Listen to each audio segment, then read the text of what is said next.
All right, happy 4th of July, everybody. It's your boy Akeem from Pro Football Exclusive, and welcome to today's blog. Here to continue with my rankings for each position for the 2014 NFL fantasy season. Now, for today's blog, I'm here to talk about my top 20 tight ends. And for part one, I'm going to give you numbers 20 through 11. Now, before I start talking about my top 20, I'm going to give you a couple of honorable mentions. 3 key players who just barely missed my top 20 overall. Scott Chandler from the Buffalo Bills. He's a player who barely missed the countdown this season. Now, he actually led the team in receiving this past season with over 600 yards, but I had to bump him just a little bit off my top 20 overall. I actually have him at 22nd. At 21st, I actually went with Mercedes Lewis from the Jacksonville Jaguars. Now, on that Jags roster, Mercedes Lewis is the only well-rounded, notable tight end, and he's entering his 9th season. And I think he could be due for a decent season under new quarterback Blake Bortles.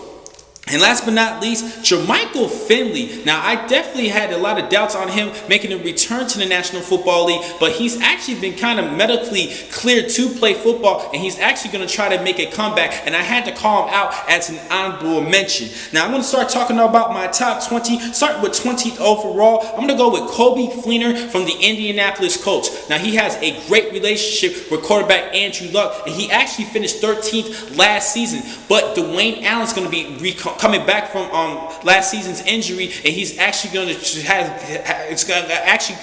get more looks at the tight end position for Andrew Luck. So he's still going to get a couple of good receptions going back to Coby Fleener. He should get a lot of good receptions, but it's going to diminish a little bit with the return of Dwayne Allen. At number 19, I'm going to go with Heath Miller from the Pittsburgh Steelers. Now, last season, I still think he had a great year. 58 receptions, 593 yards receiving, but only 1 touchdown. Now, had he had at least 4 touchdowns, he would definitely have cracked the top 20. And I think he's going to get more red zone looks this upcoming season. He's a great leader on that team, and he is a good presence for Ben Roethlisberger. They have a great relationship as well.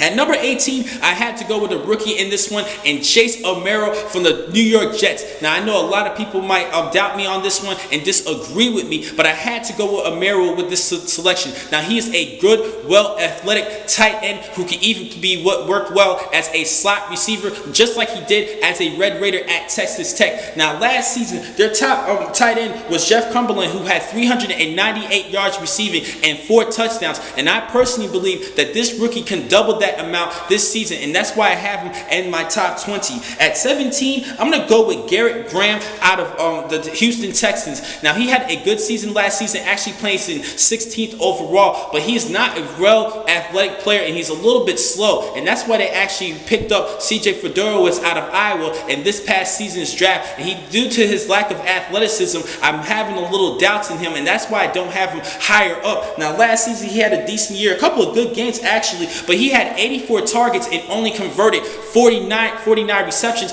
off of those 84 targets, and that is the reason why I had to bump him back to 17. At 16, I'm actually going to go with Eric Ebron out of the Detroit Lions. Now, this kid, he's very athletic, way more athletic than Garrett Graham, and there was a reason why Detroit wanted to go with him. Now, they did re-sign Brandon Pettigrew, and they also have a decent tight end in Joseph Fiora, and I was a little bit shocked when they picked up Eric Ebron.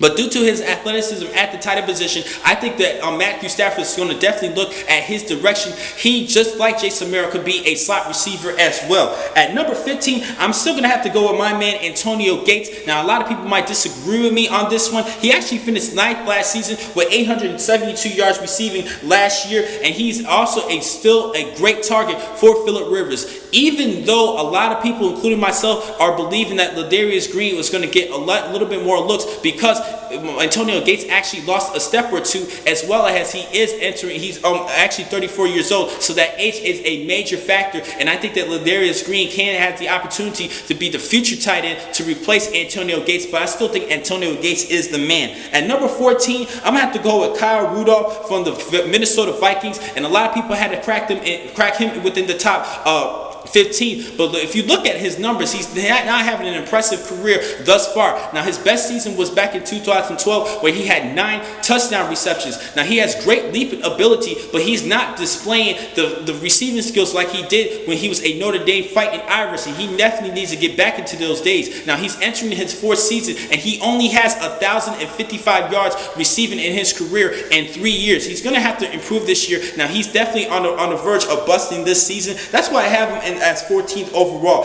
At number 13, I'm going to go with Delanie Walker out of the Tennessee Titans. Now, he has a personal goal of reaching at least 80 receptions this past season. Now, for this upcoming year, and for last season, he actually is entering his first full-time starting tight end receiving season last year. And I think because of that, he's getting a little bit more experience. He's going to have to play a bigger role and deal with more responsibilities as a tight end entering his 2nd season. And with his goal of reaching 80 receptions, I think he could do that, and especially with the poor receiving core that the Tennessee Titans have. At number 12, I'm going to go with Zach Ertz out of the Philadelphia Eagles. Now, last season, 22 of his 36 receptions and all 4 of his touchdowns came in the final 8 games of the season. And I think that the Eagles and Chip Kelly and company is definitely going to have their quarterback, Nick Foles, look in his direction this upcoming year and have him play a bigger role. And at number 11, I'm going to have to go with Jordan Reed out of the Washington Redskins. Now, he's coming back from a knee injury, and Washington and the Redskins are heavy